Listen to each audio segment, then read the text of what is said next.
After a military team is abducted by a spaceship, they will have to fight against the aliens in order to survive, hoping to return home. That's why Osiris reminds you today to support the channel by liking, subscribing, and turning on notifications. It's free and it really helps me keep growing. Now let's get started. During a war, a special forces team led by our protagonist, Commander Kelly, enters a unit, eliminating some terrorist targets for the good of the nation, until they reach a street where they are surrounded by the enemy. In fact, one of his men is wounded, so they have to carry him to a safe place. Sadly, they can't save him and must leave him behind, as that's the reality of war. Furthermore, since they are outnumbered, the commander gives the order for an airstrike, even though that means it will also fall on them, but they can't lose the position. However, at that moment, the sky lights up with a strange red glow, from which a machine appears that wipes out all their enemies with a shockwave, just before the entire team is abducted by the same machine.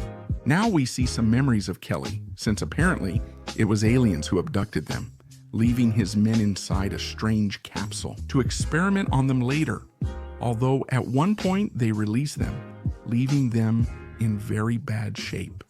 Interestingly, when they wake up, despite being afraid and disoriented, some recognize certain things, like Rhodey, who knows the material of the capsule, or Reyes, who can understand the writing on the plates, telling him that it's not the Chinese or the Russians, although he's not sure what it could be. They then share the last thing they remember, coming to the conclusion that that strange light is responsible, and whoever brought them there will come back, so he has to move, reaching a hatch that he forces open to keep moving forward. At the next door, which can't be opened, they find a duct and enter when they see it's safe. They develop theories about the place, suspecting it's an underwater prison. But when they hear a scream, they don't hesitate to investigate, finding a trail of blood, but all they see are mutilated bodies on the ceiling. Then they see a woman tied up who is still alive, and our protagonist doesn't hesitate to rescue her, even though she speaks Russian. But that's when one of the culprits appears, looking like a reptilian, and it seems that conventional weapons don't do anything to him, until the soldier Jax takes the one he found there, handing it to Rhodey so he can kill the mutant. Saved by the girl, they follow her without knowing what's happening. Besides, they have to be even stronger because they lost Gibbs in the battle.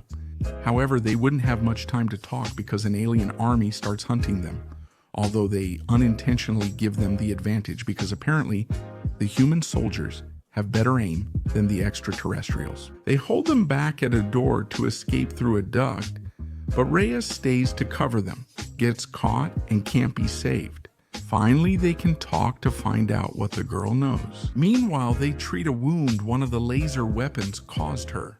She doesn't want to share anything, calling them sleepers, likely because they woke up in those capsules. However, she confirms Sergeant Nash's theory, who insisted that they were aliens. Strangely, Kelly is the only one who can speak to her in Russian, even though he doesn't recognize the language, before they were abducted. So knowing that they are on a spaceship, she decides to look for a safe place. This supports our protagonist because he doesn't want his daughter to grow up without him on Earth. Though Nash is still a bit crazy due to his situation, Rhoda warns him to calm down, since panicking won't help them achieve anything. So he gets to work on the plan where they have to take control of the ship, because it's the only way to get back to Earth. If they really are in space, even if they don't know how to pilot. They'll worry about this later. During a scene change, they show how the aliens, they have Reyes' corpse on a table connected to a kind of special device that allows them to see his memories. Meanwhile, the protagonist speaks more with the Russian woman in English, so all can understand and learns her name is Ravi, and that they have to keep moving forward, since the hallways have motion sensors at every corner, so the enemy knows where they are at all times. Apparently, they've already seen their leader, recognizable by facial scars, but he won't be easy to defeat. If one is too much for them, the whole army will be impossible to beat alone. After a while, they find a huge room with sleeper pods full of people who were probably also abducted from Earth to be eaten later. Ravi insists on leaving because it's not the safest spot on the ship. Then he stops for a moment to change the girl's bandages, which the commander uses as an opportunity to talk to her and listen. Where did she grow up? Why did she leave her country? And why does he talk about his daughter, who means the most to him? That warehouse is full of containers that have been kept as a collection to take everything to their planet, as a reminder of the success they had in the invasion, until Rowdy realizes that if the enemy knows their position, it's only a matter of time before they get cornered in a trap later on. And as a result, they come up with a plan to wait for them there in case they're being followed, although they'll need someone to draw their attention and lure them in. They look at Nash, who doesn't seem happy with the idea, so it's the soldier Jack who volunteers to be the bait, since he's the fastest of them all because he used to be an athlete. Then, the guy goes to an intersection of the hallways to sing his favorite song, making the reptilians run to his position just as they had planned, so they can lead them straight into his team's trap, where they easily take them out. However, the leader called Scars isn't present, as those were just pawns. He's arriving later with other shield-carrying soldiers. They must escape to seek a better opportunity. Unfortunately, they take out Jackson during the chase. After everyone gets into another duct, it takes them to a red room with foul-smelling water. Damn. And at that moment, they realize that a woman is watching them from above. It turns out to be Rabby's mother, who helps them escape and takes them to a room where she appears to have been living for some time. Anya then asks where they woke up and how long ago, surprised to learn they've only been walking on the ship for a few hours. But when she hears that their cartridges were refilled, even after having been in a war, she realizes that they were actually kept in special capsules, like trophies. In fact, she explains to them that they've been there nearly 30 years, the same as Rabby's age, since she was born shortly after the aliens invaded Earth. She also blames humanity itself for what happened, because in the 1970s, National Aeronautics and Space Administration sent a probe into space with the location of the planet. Even though many people were against it, since it could be dangerous, unfortunately their intention was to contact extraterrestrial life. They just didn't think that would be their downfall, because it only took these reptilians a few weeks to completely destroy Earth. He also tells them their method to defeat humanity was their memories. Thanks to the machines we've seen, they can look inside everyone's mind. It has a flaw. If the person is still alive, it also absorbs information he calls gifts, like how Reyes could read their language or explain things. That too. Why is Kyle able to speak Russian after waking up? So she confesses that she can understand what they're saying. She used it to start a rebellion led by Rabby's father, but it failed and she was the sole survivor. Although she avoids the sleepers to prevent betrayal, she needs the special team's help to finish what they started, as the ship has been stranded in space for some time.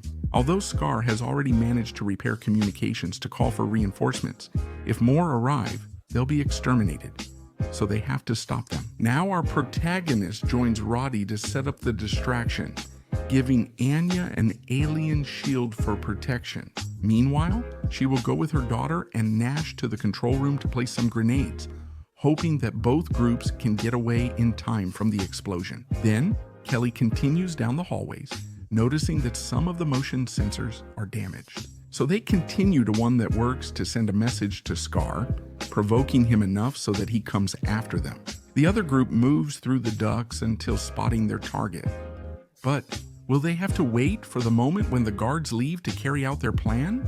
The soldier talks to the girl about the survivors who fought here, mentioning Konstantinos, who was once his best friend. He was like Jax because he liked him equally. They were both great guys. Eventually, the reptilians leave the room when their leader summons them. The humans take advantage of this to start making their move, rappelling down with an improvised rope to place explosives everywhere. Meanwhile, our protagonist ambushes and eliminates several enemies. But as the fight drags on, Scars starts acting strangely, ordering some of his soldiers to retreat, while only he and two with shields remain. However, his strategy makes sense when Anya hears them talking, saying that he's going to their position. They realize the attack was just a distraction to study them or set a trap. Kyle notices as well and warns them over the radio to leave.